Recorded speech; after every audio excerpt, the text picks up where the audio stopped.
अस्सलाम वालेकुम नाज़रीन, आप देख रहे हैं प्रोग्राम गोया और मैं हूं अरसलान खालिद। आज के प्रोग्राम में इस वक्त जो सियासी मंजरनामा है मैं चाहूँगा हम उस पर बात करें। जब से KPK के बल्दियाती इंतखाबात हुए उसके बाद से फ़िज़ा अगर कह लीजिए कि मुकम्मल तौर पर इस वक्त जो सियासी फ़िज़ा है वो तब्दील हो गई है। पहले ये बात कि अवाम ने अपना फ़ैसला सुना दिया, KPK में शिकस्त हुई, फिर ना सिर्फ अवाम ने फ़ैसला सुनाया बल्कि ये कहा कि कुछ क़ुव्वतों ने अपना जो हाथ है वो भी हटा लिया है और अब इनके घर जाने का वक्त आ गया है। उसके बाद हमने देखा कि मरकज़ में भी बहुत सारी बातें होना शुरू हुई और इसके साथ साथ ये कि नवाज़ शरीफ साहब अब वापस आ रहे हैं, ये मामला ओवर द वीकेंड चलना शुरू हुआ। इस पर जो पाकिस्तान तहरीक इंसाफ है उनका जो मौक़िफ़ है, राय है, वो बड़ी वाज़ेह है कि नवाज़ शरीफ साहब को वापस आना ही पड़ेगा क्योंकि उनको मज़ीद तौसी नहीं मिल रही मामलात में, लिहाजा वो पाकिस्तान आएंगे। लेकिन इसको पूरा ग्लैमराइज़ किया जा रहा है और ये बताया जा रहा है कि जैसे वो एक स्ट्रैटेजी के तहत यहाँ पर मुकाबला करने के लिए वापस आ रहे हैं। लेकिन पाकिस्तान मुस्लिम नून का मौक़िफ़ वाज़ेह है कि नवाज़ शरीफ साहब ही हमारे वज़ीर आज़म के उम्मीदवार हैं अगले इलेक्शन के लिए। नवाज़ शरीफ साहब अब वापस आ रहे हैं और अगर वो वापस आएंगे तो ये हुकूमत चलती बनेगी और वो लॉन्ग मार्च का जिक्र कर रहे हैं, जो मार्च की उन्होंने तारीख दी हुई है कि उसके ज़रिए वो इस हुकूमत को अब घर भेजेंगे। ये इस वक्त PDM या पाकिस्तान मुस्लिम नून बिलखसूस जो नवाज़ शरीफ साहब के जब से वापस आने की बात शुरू हुई है तो वो ये सारी बात कर रहे हैं। ऐसे में एक और जो बड़ा मसला है वो मिनी बजट का इस हुकूमत पर है, जिसको बग़ैर बहस के ये चाह रहे हैं कि ये पास करवाएं और अपोजिशन इस पर शदीद एहतजाज का इरादा रखती है।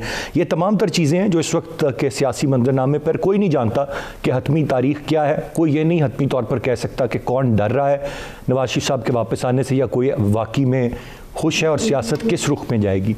हुकूमत अब भी दावेदार है कि उनके ताल्लुकात इस्टेब्लिशमेंट के साथ बहुत अच्छे और ऐसा नहीं है कि कोई उनसे दूर हुआ है। लेकिन कुछ बयानात यकीनन ऐसे हैं जो तासुर देते हैं कि शायद बहुत अच्छा सब कुछ नहीं है, उतना कॉन्फिडेंट ये वज़रा हमें नज़र नहीं आ रहे। ऑन द अदर हैंड आज 27 दिसंबर है और यकीनन आज मोहतरमा बेनज़ीर भुट्टो शहीद की बरसी का दिन होता है। पाकिस्तान की तारीख़ का एक स्याह तरीन दिन जब उन पर हमला हुआ और वो शहीद हुई। उसके बाद से हर साल एक रिवायत रही है कि पाकिस्तान पीपल्स पार्टी यकीनन एक जलसा होता है और जियाले बड़ी तादाद में वहाँ पर आते हैं। बिलावल साहब खिताब करते हैं, आसिफ अली जरदारी साहब ने अनएक्सपेक्टेडली आज अपनी एंट्री दी, उन्होंने भी खिताब किया। लेकिन पीपल्स पार्टी के फ्रंट पे भी कुछ चीज़ें जो हैं वो हमें शायद ऐसा तासुर मिल रहा है या ज़राए ऐसे रिपोर्ट कर रहे हैं कि बदल रही हैं। एक ये कि बिलावल साहब ने शायद सरगर्मियाँ महदूद कर दी हैं और आसिफ अली जरदारी साहब ज़्यादा एक्टिव हो गए। फिर कल तक की खबर ये थी कि वो इस जलसे में शिरकत नहीं कर सकेंगे क्योंकि वो अचानक इस्लामाबाद आए हैं कोई अहम मीटिंग के लिए। पीपल्स पार्टी ने यह कहा कि वो इसलिए इस्लामाबाद आए हैं क्योंकि उनको कुछ सेहत का मामला था और उन्होंने कोई इलाज मुआवजा करवाना था। लेकिन उसके बाद देखा ऑल ऑफ अ सडन वो वापस वहाँ भी पहुँच गए और उन्होंने खिताब किया। बिलावल साहब ने भी ये कॉल दे दी है कि अब जियाले तैयारी पकड़ लें, इस हुकूमत को घर भेजने का वक्त आ गया है। तो अपनी अपनी जगह पर ये तैयारियां भी हैं और हुकूमत के बयानात भी हैं। मैं चाहूँगा तफसील से इन पर आज के प्रोग्राम में बात करें। गेस्ट पार्टिसिपेंट्स का तारुफ कराता चलूँ। प्रोग्राम में हमें ज्वाइन कर रहे हैं राना एहसान अफजल साहब, पाकिस्तान मुस्लिम नून के रहनुमा, अखुंज़ादा चटान साहब, पाकिस्तान पीपल्स पार्टी के रहनुमा हमारे साथ टेलीफोन लाइन पर मौजूद हैं। नदीम कुरैशी साहब पाकिस्तान तहरीक इंसाफ से हमें कुछ ही देर में वीडियो लिंक पर ज्वाइन करेंगे और कमर चीमा साहब जो सीनियर तज्ज़ियाकार हैं मेरे साथ स्टूडियो में मौजूद हैं। चारों मौजूद मेहमानों का बहुत शुक्रिया। राना एहसान साहब, गुफ्तगू का आगाज़ आपसे करते हुए सर, ये क्या मामलात हैं नवाज़ शरीफ साहब के बारे में, क्या ख़बरें हैं? अभी तक कोई पता नहीं था उन्होंने आना है, फिर अचानक उनके पासपोर्ट वीज़े की ख़बरें आई और फिर अचानक ये कहना कि वो एक स्ट्रैटेजी के तहत आ रहे हैं और अगले साल आ जाएंगे जब अगला साल शुरू होने में चंद दिन रह गए हैं। नोबडी नोज़ के असल मामला क्या है और अगर वो आएंगे तो वो कोई लीड तो नहीं कर सकेंगे किसी तहरीक को, उनको इवेंचुअली आते साथ सीधा फिर जेल जाना पड़ेगा। बिस्मिल्लाहिर्रहमानिर्रहीम। मैं समझता हूँ कि जो सियासी मंजरनामा अभी आने वाले कुछ दिनों के अंदर जिस तरह अनफोल्ड होगा तो बहुत सारी मुमकिनात हैं, ख़ास करके KPK के इलेक्शन के बाद जो इनका 9 साल से जिस सूबे पे इनकी हुकूमत थी वहाँ एक बदतरीन शिकस्त के बाद मैं समझता हूँ कि PTI का मॉरल और एथिकल जो ग्राउंड है कि वो हुकूमत को चलाए वो लूज करती जा रही है। और ये खाली KPK का इलेक्शन नहीं, इससे पीछे एक तसलसल है ज़िमनी इलेक्शंस का जिसके अंदर PTI बहुत बदतरीन तरीके से हारती आ रही है। तो इसके साथ ही जो है वो आगे के जो मामलात हैं ये हुकूमत अपना टाइम पूरा करेगी, नहीं कर पाएगी। हमारे साथ बहुत सारे मेंबर जो हैं वो हमारे साथ इनके राब्ते के अंदर हैं। क्या हम अदम एतमाद आने वाले कुछ दिनों में आता है, नहीं आता? तो उसके साथ ही मैं समझता हूं कि मियां नवाज शरीफ की जो बात आपने की, तो वो जरूर अगला जो जनरल इलेक्शन है उससे पहले वो पाकिस्तान में मौजूद होंगे, और मेरे ख्याल से ये वक्त जो है वो जल्दी भी आ सकता है। और सब अभी ज़्यादा पुरानी बात नहीं है। कल तक मरियम साहिबा, पाकिस्तान मुस्लिम लीग नून के ज़्यादातर लोग बड़ा वाज़ेह तौर पर कहते थे कि हुकूमत उनसे इंतकाम लेना चाहती है, वो क्यों वापस आएँ। मेरा सवाल यही था कि सर अचानक क्या तब्दील हुआ, why this change of heart sir? देखें, एक तो ये तब्दीली भी आई, जिस तरह मौलाना फजलुर रहमान साहब ने कहा कि शायद कुछ मुख्तदर इदारे जो हैं वो पीछे हट गए, लेकिन आज वो ज़बरदस्त बयान शेख रशीद साहब का आया कि हमारे सर पे अभी भी उनका हाथ है। तो मेरे सर पे तो मेरे वालिद साहब हाथ रखते थे, अब इनके सर पे पता नहीं किसका हाथ है, और वो अभी तक अगर है तो बड़ी एक वीक स्टेटमेंट उन्होंने दी। तो मैं समझता हूं बड़ा वाज़ेह तौर पर राना सनाउल्लाह साहब ने आड़े हाथों लिया और उन्होंने घबराए, और फिर जो हमारे पंजाबी में कहते हैं भौंतरे हुए का लफ्ज़ भी इस्तेमाल किया उनके लिए। उन्होंने अपने बड़ा वाज़ेह तौर पर ये बात की। बिल्कुल। तो देखिए, मैं समझता हूं कि अगर कोई जो है न्यूट्रलिटी की तरफ मामला जाएंगे, हाइब्रिड निज़ाम से बैकवर्ड जाएंगे, तो जो पीटीआई का एक नेचुरल जमहूरी अमल के अंदर जो इख्तिताम है वो हो जाएगा, जिसकी आपको हालिया मिसाल जो है वो ईवीएम का बिल मिलता है, जिसके अंदर इनके कोलिशन पार्टनर्स इनके साथ नहीं खड़े थे, लेकिन आखिरी दिन उनको जोड़ लिया गया।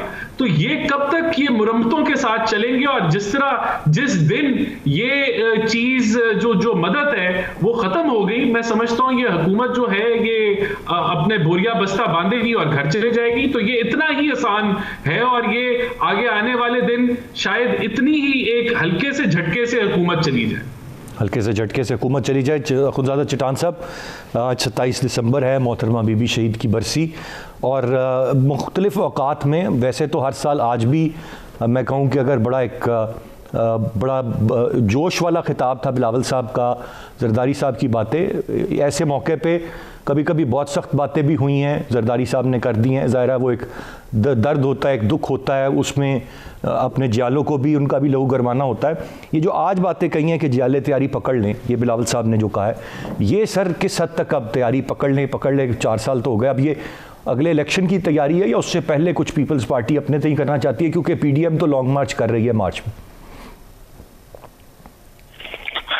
बिस्मिल्लाहिर्रहमानिर्रहीम। सबसे पहले तो जैसा सबको पता है कि आज 27 दिसंबर है और बीबी की शहादत का दिन है, तो सबसे पहले तो मैं मोहतरमा शहीद बेनज़ीर भुट्टो साहिबों को खिराजी तहसीन पेश करता हूँ कि उन्होंने हमारे बच्चों के कल के लिए अपने आज को कुर्बान किया।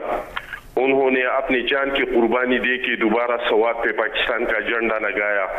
उन्होंने अपनी जान की कुर्बानी दे के बलूचिस्तान में दोबारा तराना बजाना शुरू कर दिया, और उन्होंने अपनी जान की कुर्बानी दे के वो कमजोर विफाक इतना कमजोर हो चुका था कि खुदा न ख्वास्ता लोग सोच रहे थे कि पाकिस्तान टूटने वाला है, पाकिस्तान का विफाक टूटने वाला है, और उन्होंने अपनी जान की कुर्बानी दे के विफाक को दोबारा मजबूत किया। और इसमें मैं जरदारी साहब को भी खैराजी तहसीन पेश करता हूँ कि ऐसे टाइम पे जो बीबी की शहादत हुई और उन्होंने पाकिस्तान कप्पे का नारा लगाया और साबित कर दिया कि पाकिस्तान पीपल्स पार्टी की सारी कुर्बानियां, सारी शहादतें सिर्फ और सिर्फ अपने मुल्क के लिए और अपने मुल्क की बका के लिए हैं। आज का दिन हमारे पाकिस्तान पीपल्स पार्टी के लोग हम आते हैं गड़ी खुदा बख्श में, लीडरशिप सारा हम गड़ी खुदा बख्श आते हैं, और हमारे जो वर्कर है वो अपने डिस्ट्रिक्टों में बीबी के बरसी मनाते हैं, और हम एक अहद तजदीद करते हैं कि हमारे लीडरों ने जो कुर्बानियां दी हैं जमहूरियत के लिए, आइन के लिए, रूल ऑफ लॉ के लिए इस मुल्क में, तो हम इसके नक्शा कदम पे चलते हुए अपनी जानों की कुर्बानियां देंगे और इस मुल्क पे आइन और दस्तूर का जो है उसके अमलदारी को यकीनी बनाएंगे। और हम समझते हैं कि ये बहुत यकीनन सारी चीज़ें आपने जो कहीं मैंने नहीं टोका। अब ज़रा सवाल की तरफ आ जाए। ये तो हो गई पूरी की पूरी बात, वक्त महदूद है, हमने ब्रेक की जाने भी जाना है। मैंने जो सवाल किया कि अब जो जयाले तैयारी पकड़ें, ये कितना हतमी है? कोई एग्जैक्ट डेट तो नहीं दी है जिस तरह पीडीएम ने दे दी है, गोगा काफ़ी दूर की दी है। अब क्या पीपल्स पार्टी क्या करने जा रही है, क्या लाएमल होगा? डील आपने कहा हमें ज़रूरत नहीं है, लेकिन खबरें ये भी थी कि जरदारी साहब भी किसी इंपॉर्टेंट मीटिंग के लिए इस्लामाबाद अचानक आए थे, और यहाँ तक कि वो इस जलसे में खिताब ना करते आज के दिन, then he made a surprise entry और उन्होंने खिताब किया। ये क्या चल रहा है सर, इस पर रोशनी डाल दें। देखिए जी, जरदारी साहब कोई मीटिंग के लिए आया नहीं था। जरदारी साहब अपने इलाज के लिए आया था। आपको पता है कि इसका इलाज यहाँ से होता है और इसका पूरा जो हिस्ट्री है वो यहाँ के डॉक्टरों के पास है। और आपने देख भी लिया कि जरदारी साहब ने कोई खिताब नहीं किया, सिर्फ एंट्री दी। तो जरदारी साहब और हम ये इन चीजों पे यकीन नहीं रखते हैं। हमारा हिस्ट्री है, इल्जामात तो कई अरसे से हम पे लगते हैं कि ये डील हो रहा है और डील हो रहा है। हम एक अंधेरे में बैठ के डील नहीं करते हैं। हम जो भी बात करते हैं अवाम के सामने और खुल के बात करते हैं। और हमारा पॉइंट आ गया, मैं जरा आगे बढ़ना चाहूंगा। पॉइंट वेल टेकन, फिर मजीद भी बात करते हैं इस पर। कमर चीमा साहब, सर क्या चल रहा है? ये कुछ मामलात, फिजाएं एक अचानक तब्दील हुई, जैसे कह लीजिए सर्दियों की आमद है, ऐसे नए एक मामलात की भी आमद है। बहुत कुछ सुन रहे हैं, क्या खबरें हैं आपके पास, क्या देख रहे हैं, किस तरह बाजी पलट रही है? देखिए, पहली बात तो ये है कि इसमें तो ठीक है कि इमरान खान साहब को केपीपी में बड़ा सेटबैक हुआ है, और जो इमरान खान साहब मेरी अपनी ज़ाती राय में पिछले कुछ अरसे से जो मज़हब का ज़्यादा इस्तेमाल कर रहे थे अपनी स्पीचेज़ में और हर तकरीब में मज़हब को ले आते थे, तो वो बेसिकली जो उनके अंदर खौफ था ना कि मैं डिलीवर नहीं कर पा रहा केपी के अंदर, तो मेरी जगह ये ना हो कि इस्लामिस्ट पार्टीज ले लें, वो उनको खौफ ठीक था। तो जो केपी की पता तो वो मज़हब कार्ड डेलिबरेटली इस्तेमाल कर रहे थे मुल्क के वज़ीर आज़म जनाब इमरान खान साहब। जी ऑब्वियसली एक बड़ी सख्त स्टेटमेंट है। मैं कब जरा कंफर्म कर लूं कि मैं सही समझ। बिल्कुल कर रहे हैं। और दूसरी बात ये है कि आप नवाज शरीफ साहब पे आ जाएं, अगर फॉर एग्जांपल नवाज शरीफ साहब नहीं आ रहे, देखिए अभी एक तरफ इमरान खान साहब की पार्टी केपी में लूज करती है, दूसरी तरफ पार्टी रिस्ट्रक्चरिंग होती है, तीसरी तरफ ये बातें आने शुरू हो जाती हैं नवाज शरीफ साहब आ रहे हैं, वो क्या करने आएंगे और क्या करना है उन्होंने आके। देखें, जो काम मरीम नवाज शरीफ साहबा यहाँ पे कर सकती हैं वो कर रही हैं, नवाज शरीफ को ला के उन्होंने मजीद मुश्किल में डालना है। और दूसरी बात यह है कि जब वो गए थे उस वक्त बिल्कुल मामलात और थे, उस वक्त बहुत सारे अदारों की एक्सटेंशंस होनी थी, बहुत चीज़ें बदलनी थी, तो उनको वो एक स्पेस उस वक्त बन रही थी और उस स्पेस में वो चले गए। अभी वो स्पेस ऐसी नहीं है, ना ही यहाँ तो होना कोई एक्सटेंशंस का मौसम भी नहीं है, हालात भी इस तरह के नहीं हैं। तो अगर वो चीज़ें हो तो शायद हम समझ लगती है कि नवाज शरीफ साहब वापस आएंगे। नवाज शरीफ साहब जहाँ पे हैं वो वहीं रहेंगे, और वो तभी वापस आएंगे जब वो समझते हैं कि एक माहौल बनेगा। और अब तो आपको पता है इशू टू इशू बेस्ड ताल्लुक बनते हैं और ताल्लुक टूटते हैं। सो मुझे नहीं लगता नवाज शरीफ साहब माहौल क्या बना नहीं है। जब आप देखते हैं कि अपसेट हुआ वहाँ पर, यहाँ डिलीवर नहीं हो रहा, महंगाई बढ़ रही है, रिकॉर्ड 11.5%, ये 20 माह की बुलंद तरीन सतह है। ये क्या माहौल नहीं है? ये सलान साहब, ये कुछ भी नहीं है। उसकी वजह ये कि अगर फॉर एग्जाम्पल एक नई गवर्नमेंट भी आ जाती है, कि इंटरिम सेटअप आ जाता है, एक नई गवर्नमेंट भी आती है, वो क्या कर लेगी आके? IMF का प्रोग्राम ऑलरेडी चल रहा है, जो 6.1 ट्रिलियन आपने जो टैक्स इकट्ठा करना होता है उस पर तो आपका बजट चल नहीं रहा, कर्जे आप उसी आबोताब से लिए जा रहे हैं, गुड गवर्नेंस के जो चैलेंजेस हैं वो अपनी जगह मौजूद हैं, कोई बहुत बड़ी स्ट्रक्चरल चेंजेस तो नहीं है। सो इमरान खान साहब को ऑब्वियसली ऑपोजिशन पार्टी समझती है फेल होने दें। हाँ, एक काम वो करेंगी, और माजी में भी मैं भी कहता रहा हूँ कि ये धरने बहुत देंगे, ये प्रोटेस्ट करेंगे। अब मुझे ये बताएं ना, दिसंबर में ऐलान कर देना मार्च का, क्या अपोजिशन को बड़ी जल्दी है कि इस वक्त हमें जो है वो हुकूमत के खिलाफ कोई प्रोटेस्ट करना चाहिए? 4 महीने का टाइम दे। उन्होंने ये कहा ना कि इतना टाइम इसलिए दिया है कि हमें शायद ये एक्सरसाइज करनी ना पड़ी, अपने वजन से खुद ही गिर जाएं। जो ये तो सिर्फ बात नहीं है ना, वो सारी बात मोबिलाइज करना। अब देखें, 4 महीने का टाइम दे दिया, ये कौन सा टाइम है? उससे पहले क्या सिर्फ मीडिया को इंगेज करने के, जैसे आज हम बात करेंगे, देखो जी मार्च में प्रोटेस्ट करना है। मौलाना फजलुर रहमान और नवाज शरीफ साहब जो है, उनकी जो पॉलिटिक्स थी एजिटेशन की एस्टैब्लिशमेंट के साथ, या वैसे रूटीन में इमरान खान को जो टफ टाइम देना चाह रहे हैं, वो मेरा ख्याल है वो लगे रहेंगे, इसी तरह हल्का हल्का लगे रहेंगे। इमरान खान साहब गलतियां करते रहेंगे, फेल होते रहेंगे, मुल्क चलेगा नहीं, इकोनॉमी के मसले सबसे बड़े हैं, महंगाई होगी, IMF की शराइत जो है वो लागू होंगी, डेवलपमेंट होगी नहीं, जो पार्लियामेंटेरियंस है हल्कों में नहीं जा सकते। कह लीजिए कि बात चली हुई है, ऐसा कुछ ज्यादा है नहीं, कुछ है नहीं है जी, सिर्फ एक फेलियर की वजह से ये बातें ज्यादा हो रही हैं। ठीक, ब्रेक की जानिब हम बढ़ेंगे जी। और ब्रेक से वापस आएंगे तो नदीम कुरैशी साहब पाकिस्तान तहरीक इंसाफ की नुमाइंदगी करते हुए भी बहुत सारी चीज़ों के जवाब देंगे ओके उन्होंने नहीं सुनी, लेकिन फिर भी उनसे हम जवाब लेने की कोशिश करेंगे। ब्रेक के बाद साथ रहिएगा।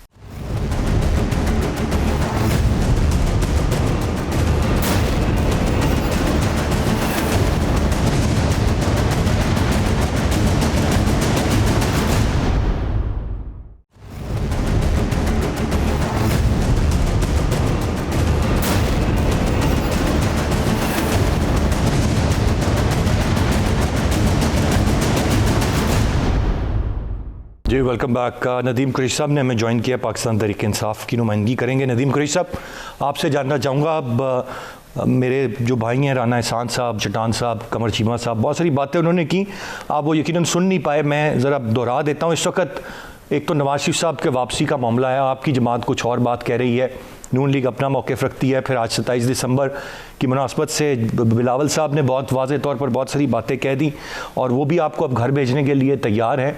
केपी में आपके साथ कुछ हो गया, महंगाई काबू नहीं आ रही, कितना वरीसम है ये तमाम तर चीज़ें पाकिस्तान तहरीक इंसाफ की? आप बिस्मिल्लाह रहमान रहीम। एक तो मैं माफ़ी चाहता हूँ, मैं थोड़ा लेट हो गया, आपका प्रोग्राम वक्त पे ज्वाइन ना कर सका।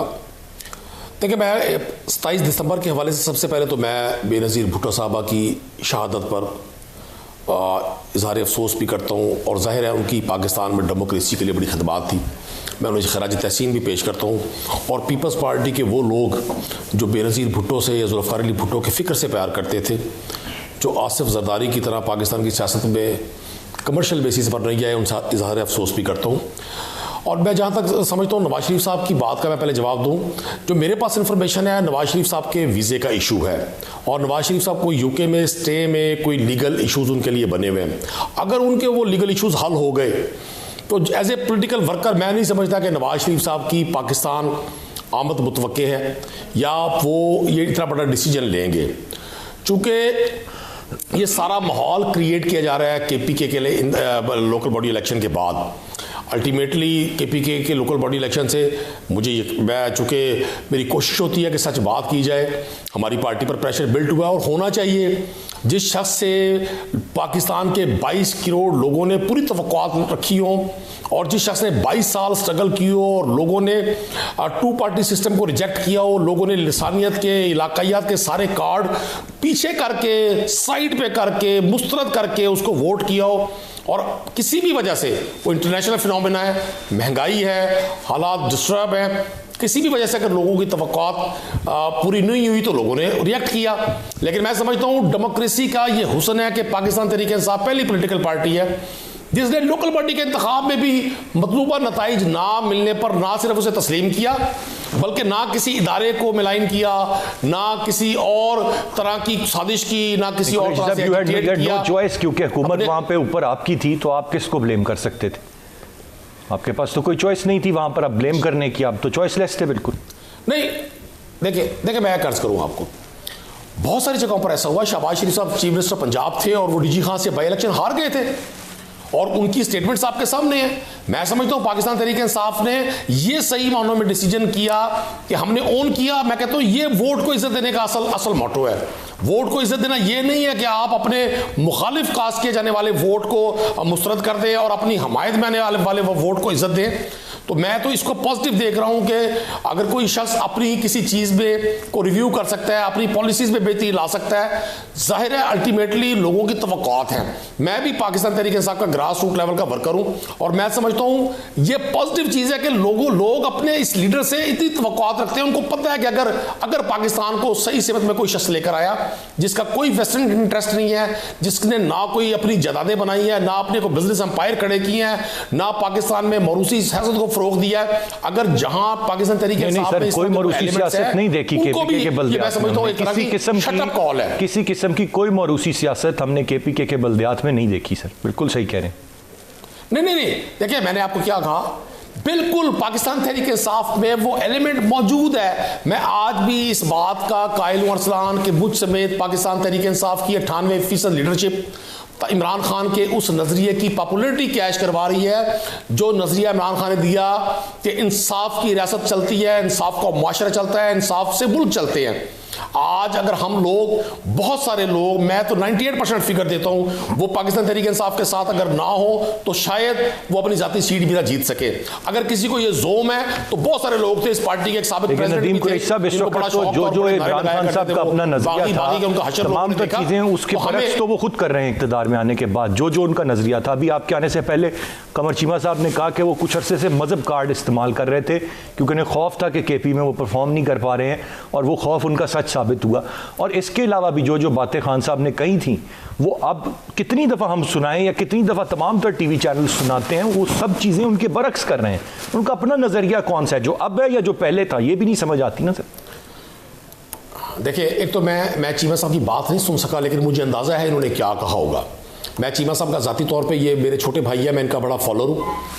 ये जिस चीज़ को मजहब कार्ड कहते हैं, मैं नहीं समझता कि वो मजहब कार्ड है। एक हम जाहिर अल्टीमेटली हम जिस रिलीजन के फॉलोअर हैं, जिस प्रॉफिट के फॉलोअर हैं, हमें अल्टीमेटली उसी पाथ को आगे लेके बढ़ना है। मुझे बड़ी हंसी आती है जब लोग मदीना की रियासत का नाम लेने पर इमरान खान का बतौर प्राइम मिनिस्टर मजाक उड़ाते हैं। देखिए, मदीना की रियासत लोगों के लिए आइडियल है। अगर आज दुनिया उम्र लाज पढ़ा रही है और दुनिया हजरत मोहम्मद मुस्तफ़ा सल्लल्लाहु अलैहि वसल्लम को दुनिया का बेहतरीन एडमिनिस्ट्रेटर करार देती है, तो ये हमारे लिए प्राउड क्यों नहीं है?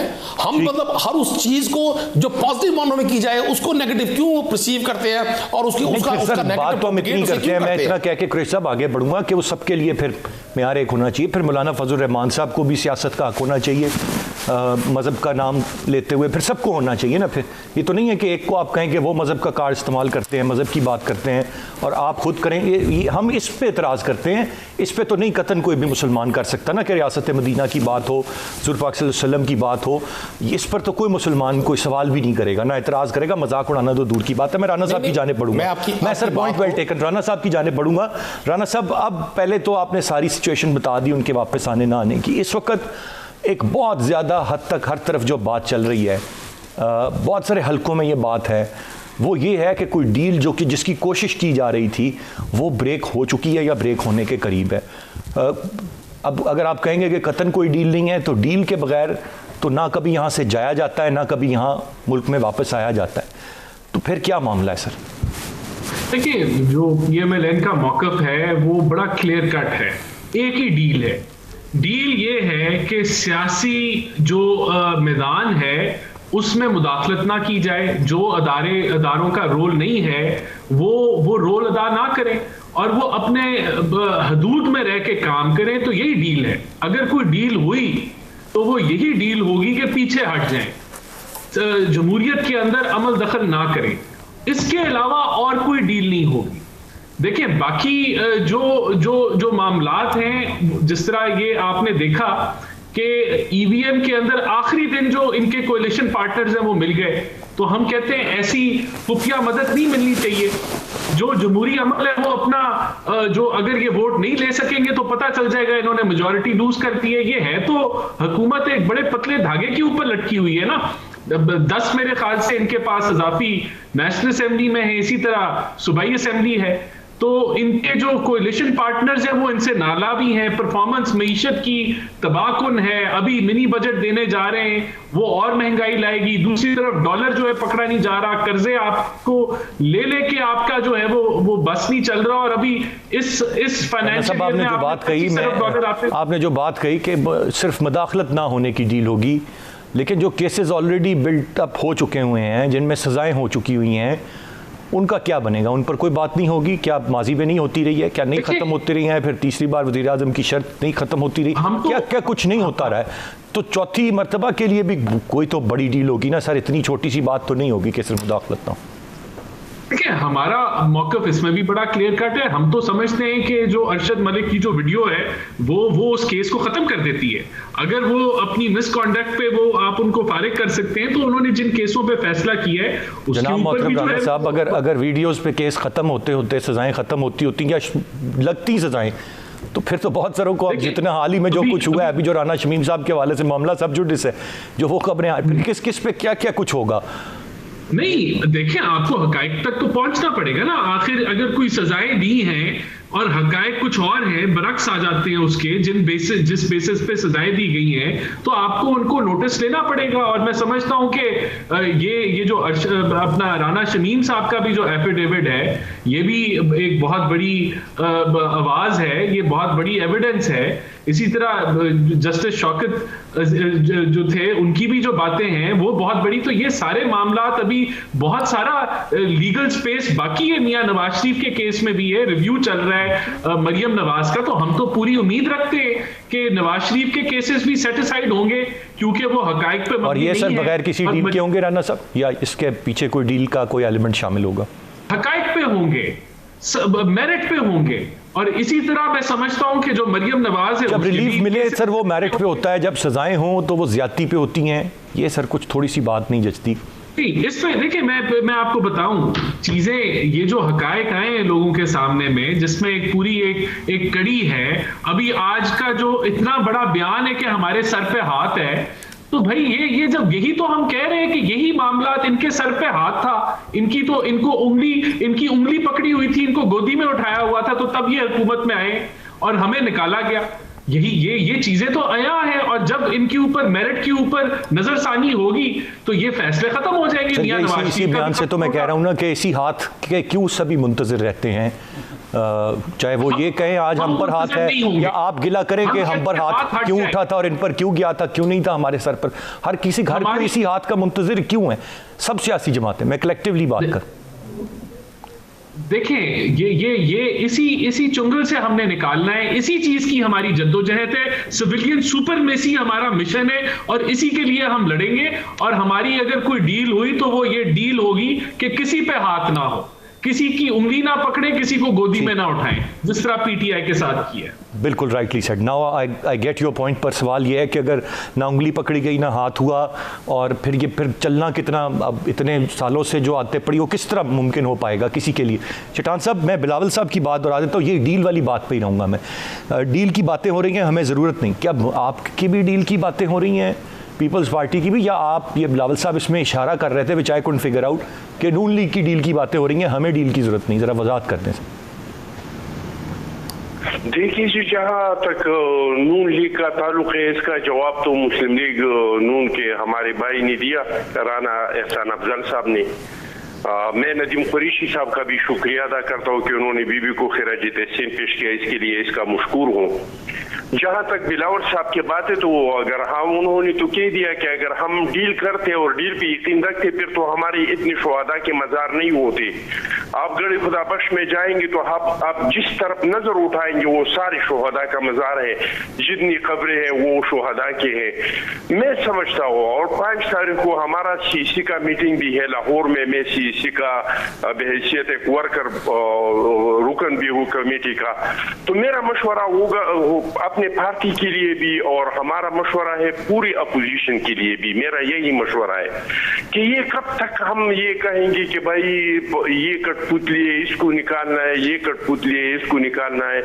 हमारी पाकिस्तानी सियासत को अशद जरूरत है कि हम एक मिसाक करें और हम ये अहद करें कि जो भी होगा ये सिलसिला अब बंद होना चाहिए।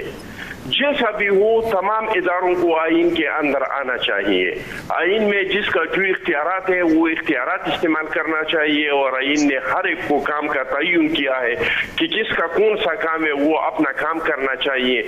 तो मैं समझता हूँ कि ये सिलसिला ख़त्म होना चाहिए, क्योंकि इसकी वजह से हमारा बहुत बड़ा नुकसान हुआ है। हमारा अल्लाह ताला ने हमें बहुत अच्छा मुल्क दिया है। अगर उसको, इसमें मादनियत से मालामाल मुल्क है, अगर इसके मादनियत को हम काम में लाए तो हम अपने लोगों को गुर्बत खत्म कर सकते हैं, हम इसको मजबूत से मजबूत तर कर सकते हैं।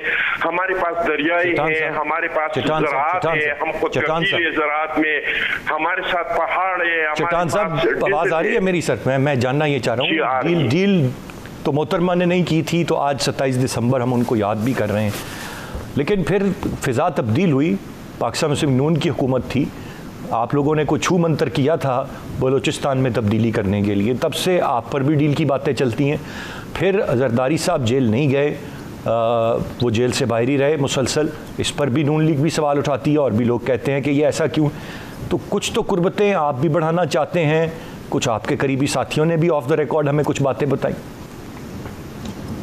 देखिए जी, जरदारी साहब जेल भी गया और जरदारी साहब एयर एम्बुलेंस के जरिए इस्लामाबाद में अदालतों के सामने पेश भी हुआ और हमारे दिपरियाल को इसी दिन पे जो बिलावल साहब कश्मीर में एक जस्ती के लिए था और इंडिया को दिखाना था कि हम सब एक हैं ईद के दिन पे, तो ईद के दिन पे हमारे दिपरियाल को भी गिरफ्तार किया।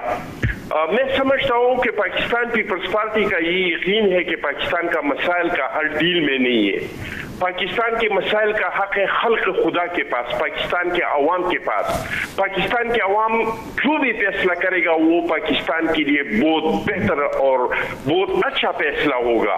और हमने जब भी अवाम पे एतमाद किया है और इस मुल्क में शाज नादिर कोई इस तरह का इलेक्शन हुआ है जिसमें अवाम के जरिए नुमाइंदे सामने आए हैं तो उन्होंने इस मुल्क को डिलीवर किया है। तो पाकिस्तान पीपल्स पार्टी का जदोजहद यही है कि ये डील मिल का सिलसिला खत्म हो, इस मुल्क में आईन का और कानून का बालादस्ती हो और ये जो सोशल कॉन्ट्रैक्ट है पब्लिक और रियासत के दरमियान इस पे मुकम्मल तौर पे अमल दरामद हो, तो हम उस मुल्क को ये मौजूदा बहरानों से भी निकाल सकते और आगे भी बढ़ा सकते हैं। आपका पॉइंट आ गया, ये बात जो राना साहब ने कही वही बात आपने भी कही, लेकिन आया ये डीप डाउन किस हद तक मुमकिन है और किस हद तक हर कोई चाहता है, क्योंकि एक रोल तो रहा है मुक़्तदर हलकों का, क्या वो ख़त्म होगा अब भी या वो इसी तरह जारी रहेगा, ये एक सवाल है विच रिमेंस देयर। मैं एक ब्रेक की जाने बढ़ूंगा, ब्रेक से वापस आकर इस पर हम मज़ीद बात करते हैं। कमर चीमा साहब की राय लेंगे, नदीम कुरैशी साहब की राय लेंगे, साथ रहिएगा।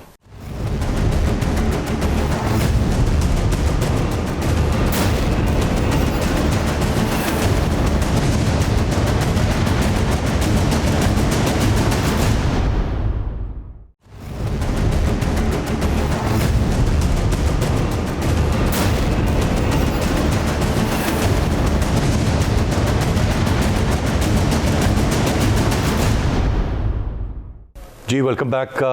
कमर चीमा साहब, मैं आपसे जानना चाहूँगा सर, ये क्या अलमिया है हमारा कि पाकिस्तान की सियासत में हमेशा डील की बात होती चली आई है और ये माजी में भी होता आया है और अब ये बात नहीं हो रही सिर्फ क्योंकि डील्स होती रही हैं और हर कोई डील्स का मुंतज़िर रहा है, हर कोई चाहता है कि मुक़्तदर हल्के साथ रहे।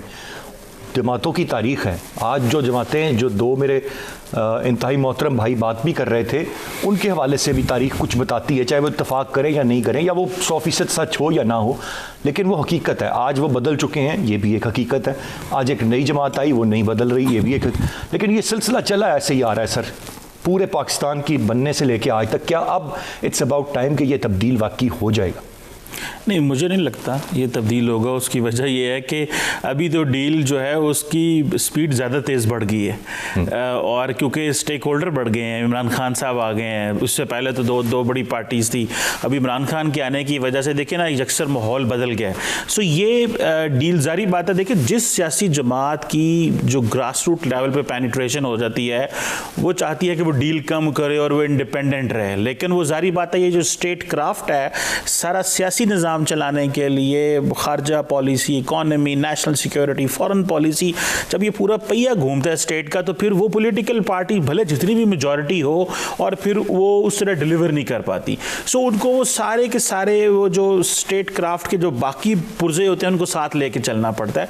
सो ये इसी तरह रहेगा आगे। जो जिस तरह बात हो रही है Imran Nawaz Sharif, as a matter of fact ये एक अलमिया है, बेशक अगर ये ऐसे ही रहता है, इसने मुल्क की सियासत को उस तरह से पनपने नहीं दिया, ग्रो नहीं होने दिया, मार्शल लॉज आड़े रहे, मार्शल लॉज नहीं रहे तो डील्स आती रहीं। इट्स अबाउट टाइम कि अगर पाकिस्तान ने फ्लरिश करना है तो आम आदमी मुंतखब करे बगैर किसी डील के, ये डील्स का सिलसिला बंद हो, तभी पाकिस्तान तरक्की कर सकता है। अदरवाइज इसने हमें कोई फ़ायदा नहीं दिया, नुकसान ही दिया, आइंदा भी नुकसान ही मिलता रहे। बिल्कुल इस तरह देखिए ना, अभी जैसे हर दफ़ा हम एक सवाल सुनते हैं, हुकूमत जा रही है, हुकूमत जा रही है। जब एक इलेक्टेड गवर्नमेंट वोट लेके आई है तो ये सवाल क्यों निकलता है कि हुकूमत जा रही है? वो ज़ाहिरी बात है जब हुकूमत इंडिपेंडेंट नहीं आते, जब तक हुकूमत जो है वो कॉम्प्रोमाइज़ करके आती हैं, जब हुकूमत कहीं ना कहीं ओब्लाइज होती हैं, वो किसी ना किसी को कोई फ़ायदा देते हैं, तो वो तब तक तो ये डील चलती रहेंगी। सो जब तक ये ओब्लाइज होने वाला सिलसिला बंद नहीं होगा और ओब्लाइज करने वाला सिलसिला बंद नहीं होगा, कंप्रोमाइज होने वाला और कंप्रोमाइज करने वाला सिलसिला, इट्स अबाउट टाइम कि ये हो जाना चाहिए। सर ये तो बहुत पहले हो जाना चाहिए, वरना अभी देखें एक वजह जो है ये मुल्क की आपको पता है इमरान खान साहब के टेन्योर में 3.5 साल में ब्यूरोक्रेसी क्यों काम नहीं कर रही? क्योंकि ब्यूरोक्रेसी को पता ही नहीं है हुकूमत का। वो हमारी ब्यूरोक्रेसी भी पुरानी पार्टियों के साथ सेट हो चुकी हुई थी, अभी नहीं उनको पता है इन्होंने चले जाना, इनका क्या, ये तो आ जाए, ये तो डील करके आए हैं, ये तो सिलेक्टेड हैं, ये तो फलां है, तो डमकान है। वो उस तरह काम ही नहीं कर रहे, वो फ्लो में नहीं आ रहे, बल्कि उल्टा उन्होंने इनको परेशान कर दिया है। नैब लॉ चेंज करो, नैब को दबाओ, क्योंकि नैब भी ज्यादती कर रहा था। सो मुझे ऐसे लग रहा है कि ये आइंदा आने वाले दिनों में डील्स का सिलसिला तेज होगा, ये कम नहीं होगा, क्योंकि इनकी इनसिक्योरिटीज बढ़ गई है ना, क्योंकि ये पावर ऑपरेटर से बाहर है। बेनिफिशियरी कौन रहेगा उसमें? बेनिफिशियरी वही है जो डील देगा, वही बेनिफिशियरी। नहीं, मैं रिसीविंग एंड पे बात कर रहा हूं। बेनिफिशियरी देखिए वही है जिसका अभी देखिए एक सिंपल सी बात है जी, नवाज शरीफ PMLN सिंध में नहीं जाती, सिंध वाले पंजाब में नहीं आते, और ये दोनों मिलके KP में नहीं जाते। सो ये आपस में एक बंदर बांट सी है। ये डेमोक्रेसी को बड़ा अच्छे से एलैबोरेट करते हैं। वो कहते हैं जो जहां बैठा है वो बस, आगे हमने जाना नहीं है। मैं जरा सर आगे बढ़ते हुए नदीम कुरैशी साहब से एक दूसरे मामले की तरफ आता हूँ। सर 20 माह की बुलंद तरीन सतह पर महंगाई 11.5% और मुबारक के शौकत तरीन साहब ने हल्फ ले लिया सेंटर मुंतखब होने के बाद। एक तो ये बात होगी। दूसरा मिनी बजट, और वो भी आवाम के ऊपर एक बम और बहस कराए बगैर, इसको भी जस्टिफाई किया जा सकता है किसी भी तरह से? देखिए जी, महंगाई को तो जस्टिफाई बिल्कुल नहीं किया जा सकता, लेकिन देखना ये है क्या ये महंगाई सिर्फ पाकिस्तान में है? क्या इस महंगाई का बेनिफिट है गवर्नमेंट ऑफ पाकिस्तान को? कोई भी गवर्नमेंट यहाँ हो उसके लिए ये महंगाई फ़ायदेमंद है, ये नुकसानदेह है, हमने देखना ये है। जहाँ तक आपने सर, मुझे ये तो नहीं पता महंगाई कहाँ है, मैं पाकिस्तान में रहता हूँ, लेकिन मुझे ये ज़रूर पता है कि जब इमरान खान साहब वज़ीर आज़म नहीं थे तो वो महंगाई होने की वजूहात क्या बताते थे, वो कीमतें ऊपर जाने की वजूहात क्या बताते थे? अब वो तब गलत बताते थे या आज गलत बता रहे हैं? मुझे ये बता दें सर। नहीं, अगर उन्होंने उस वक्त जो कहा, क्या पाकिस्तान की अदालतों ने उनकी बात को एंडोर्स नहीं किया? वो कहा करते थे, मैं कह देता हूं, मैं नहीं कहना चाहता, हुक्मरान चोर होते हैं, हुक्मरान। यस बिल्कुल मेरे भाई, वो हुक्मरान चोर होते हैं जिनके मुल्क डूबे हुए हैं मुआशी तौर पे और उनके असास से अरबों से मल्टीप्लाई कर रहे हो। वो हुक्मरान चोर होते हैं कि जिनकी इंटीरियर सिंध के लोग हॉस्पिटल के बगैर 100 किलोमीटर उनके पास हॉस्पिटल ना हो, और उन हुक्मरानों के तमाम डिविजनल प्रोविंशियल हेडक्वार्टर्स में करोड़ों रुपए के बलावल हाउसेज होते हैं। तो नदीम भाई कोई ये तशरीह तो करके हमें बताता ही नहीं था उनके बयान की, वो तो बात सिर्फ इसको लिंक करते थे। तशरीह तो आज हो रही। मैं अब कर रहा हूँ ना जी तशरीह। अब आपने जहाँ आधी बात उनकी मानी, आधी मेरी भी मान ले। अगर पाकिस्तान में एक शख्स 22 साल स्ट्रगल करता है, पूरी अपोजिशन की जमातें 3.5 साल उनसे बर्दाश्त नहीं होता, वो पहली तकरीर शुरू करते हैं प्राइम मिनिस्टर के तौर पे नेशनल असेंबली में। आप वहाँ से एजिटेशन से देख लें, लॉन्ग मार्च, धरने, साजिशें, वीडियोस, कौन सा ऐसा काम हुआ है जो डेमोक्रेसी की बेहतरी के लिए है, जो पाकिस्तान की बेहतरी के लिए है? अभी साहब ने जो बातें की, अभी सिर्फ मुआवजा पिछले दौरे हुकूमत का नून लीग के कर लेते हैं। जितना आप लोगों ने टफ टाइम इनको दे के रखा था इलेक्शन को बुनियाद बना के, आपको तो उसका 1% भी इस अपोजिशन ने नहीं दिया। ये तो अवाम भी इस अपोजिशन से गिला करते हैं, मीडिया भी करता है कि आप अभी आपसे पहले आपने बात सुनी होगी, चीमा साहब ने भी यही गिला किया कि वो मार्च की तारीख दे दी, इतना 4 महीने दी, तो हम सारे लोग भी यही गिला, आपको तो टफ टाइम दिया ही नहीं है अपोजिशन ने। सर एक्सीलेंसी जिले सुबहानी जान के अमान पाऊँ तो अर्ज करूं, इस अपोजिशन ने इसलिए टाइम नहीं दिया कि इस अपोजिशन की अलमारी में मुर्दे हैं। यहाँ नेल्सन मंडेला की मिसालें देने के लिए नरम गर्म बिस्तर छोड़ने पड़ते हैं। ये सीजनल अपोजिशन है, जब मौसम ठंडा होता है तो बाहर आते हैं। अभी 1.5 साल आप और मैं और पूरी कौम और पूरी मिडिल क्लास कोविड की वबा से लॉकडाउन का शिकार थी, गरीब भूखा मर रहा था। अब मैं तो सब चुके ये जिक्र छेड़ा है। मेरी सुने ना, एक सेकंड सुन लेना, एक सेकंड सुन ले। एक अपोजिशन का रहनुमा नजर नहीं आता था जब आपके शटर बंद थे। पूरा निजाम कुदरत, सेकंड वर्ल्ड वॉर के बाद इतनी बड़ी वबा दुनिया ने नहीं देखी। पाकिस्तान की अपोजिशन कहां थी जी उस वक्त? कौन सी चैरिटी की PMLN ने बतौर एक पार्टी कौन सा मैकेनिज्म दिया पाकिस्तान के पंजाब के लोगों को? सिंध में कौन सा मैकेनिज्म बनाया वहां की गवर्नमेंट ने? 13 साल से सिंध में हुकूमत है सर पीपल्स पार्टी की। आज भी आटे का रेट पूरे मुल्क से वहां ज्यादा है, आज भी वेजिटेबल का रेट पूरे मुल्क से वहां ज्यादा है। हमारे लिए हमारा प्रॉब्लम ये है हम सब लोग तनकीद बड़ी अच्छी करते हैं, हम खतीब बड़े अच्छे हैं, हम मुकर्रर बड़े अच्छे हैं, लेकिन हम ग्राउंड रियलिटी को डिस्कस नहीं करते। मुझे अफसोस होता है इस बात पर कि जिन लोगों ने 40 साल इस मुल्क में हुक्मरानी की, वो 3-3.5 साल उनसे बर्दाश्त नहीं हुआ। उन्होंने इतनी प्रोपेगेशन हर चीज़ की है, लेकिन जहां वो बैठे हैं वहां का भी तो साबित करें ना। चले शुक्र है अगले रोज शहबाज शरीफ साहब ने लाहौर में एक बात कह के तो सारे उस बयानियों को चेंज कर दिया। शहबाज शरीफ साहब कहते हैं कि जी बेशुमार लोगों ने तहरीक इंसाफ को वोट किया। मैं समझता हूं उनका ये मानना हमारे लिए बड़ी एक्नॉलेजमेंट है। उन्होंने खुद कहा कि मैं आपका पॉइंट आ गया, कहता हूं कि बेशुमार पॉइंट आ गया। मैं सिर्फ अब चूंकि मेरे पास इंतहाई महदूद वक्त है, राना साहब और चटान साहब और चीमा साहब, मैं चाहूँगा अगर कोशिश होगी तीनों की राय मुझे प्रिसाइज कमेंट दे दें मिनी बजट पे क्या लायामल होगा सर। वो तो हम सुन रहे हैं, एहतजाज करेंगे, लेकिन पास ये करा लेंगे, फिर इससे ज़्यादा क्या हो सकता है। देखिए, हम इसको अपोज करते हैं। इसको हम लोग जितनी भी जमातें हैं जो असेंबली में बैठे हैं, हम समझते हैं कि उनकी मॉरल रिस्पॉन्सिबिलिटी है कि वो इसको सपोर्ट ना करें, क्योंकि ये मिनी बजट आएगा तो और लोगों की कमर जो है वो टाइट होगी और उनके बजट आउट होंगे। ये 350 अरब की जो महंगाई है, 200 अरब का जो डेवलपमेंट बजट कम हो रहा है, 50 अरब के एक्सपेंडिचर्स कम हो रहे हैं, इससे महंगाई बढ़ेगी और डेवलपमेंट कम होगी, और इसके अलावा कुछ भी नहीं है ये खबर। और यहाँ इस नहज पे पहुंचाने वाले यही हैं। मैं कुरैशी साहब की बात को बड़ा मुख्तसरन रिवर्ट करूंगा। 40 साल की हुकूमतें, भाई आपने तो किसी चीज में, किसी शोबे में आप बेहतरी नहीं लेके आए। हम तो अगर आप थोड़ी सी भी बेहतरी लाते तो डिबेट और होती, आप तो और ज्यादा राना साहब एक कमेंट क्विकली चटान साहब का और फिर चीमा साहब का, and then I will wind up. चटान साहब, मिनी बजट आ रहा है सर, आप भी तैयार हैं इनको घर भेजने के लिए, नून लीग पीडीएम भी, क्या सर कहेंगे? एक जुमला कह दीजिए। देखिए, हम इसकी असेंबली के अंदर भी इसकी मुकम्मल तौर पे कोशिश करेंगे कि ये पास नहीं हो। और हम तो सड़कों से कब पे है, आपको याद है कि पूरी मुल्क में हमने हर डिस्ट्रिक्ट में महंगाई के खिलाफ एहतजाज किया। फिर 10 तारीख को हमने महंगाई के खिलाफ मुल्कीरा एहतजाज किया। फिर 17 तारीख को हमने मुल्कीरा एहतजाज किया। चेयरमैन साहब क्वेटा चले गए, पिशावर चले गए, और मुल्कीर हमारा इस महंगाई के खिलाफ एहतजाज जारी है। और इंशाअल्लाह ताला ये एहतजाज जारी रहेगा जब तक ये अवाम पे जो बोझ डालते ये अपने ATM पे डाल दे, जो 200 और 700 हर 3 महीने बाद 300 अरब 400 अरब आके डाका डालते हैं खजाने पे। और फिर हम इंतजार में होते हैं कि नेक्स्ट किस डिपार्टमेंट पे और किस महकमे पे अवाम पे डाका पड़ेगा। तो जब तक ये बोझ इन लोगों पे नहीं डालते और के अंदर और बाहर जारी रहेगा। मैं चीमा साहब की राय ले लूं इसी पर सर, क्या कहेंगे सर? ये एक और देखें, ये जितनी सियासी जमातों के तर्जमानियां बैठे हैं, इनसे पूछिए इन्होंने में से किसने IMF का पैकेज नहीं लिया? सभी ने तो IMF का पैकेज लिया। आज 22वां अल्हम्दुलिल्लाह रिकॉर्ड महंगाई, तो ये तो सर सुन तो लेना, ये 22वां पैकेज अल्हम्दुलिल्लाह हमारे हिस्से में आया। मैं तो IMF का शुक्रिया अदा करने बैठा हूं यहाँ पे। अच्छा। IMF का शुक्रिया कि वो इनको फोर्स कर लिया कि पार्लियामेंट से जाके चीजें अप्रूव कराएं।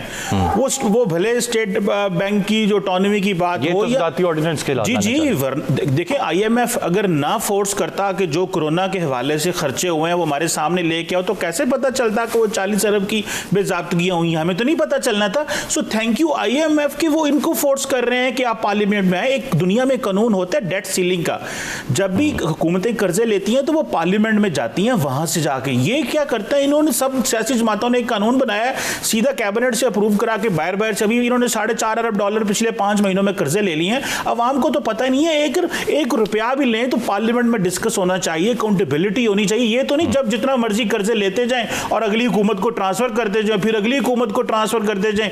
जब अगली हुकूमत आएगी, मैं आपको बताऊं रसलान साहब, जिसकी भी आएगी, तो हम तो PTI को कहते हैं कि क्या अच्छी हुकूमत थी यार, देखो इतनी महंगाई तो नहीं थी। जैसे हम अभी नवाज शरीफ को याद करेंगे या पीपल्स पार्टी को याद करें, तो ये ऐसे ही फिलहाल। बहुत शुक्रिया जी चारों मौजूद मेहमानों का। आज के प्रोग्राम से इतना ही। अरसलान खालिद को इजाजत दीजिए, अल्लाह ने के बाद।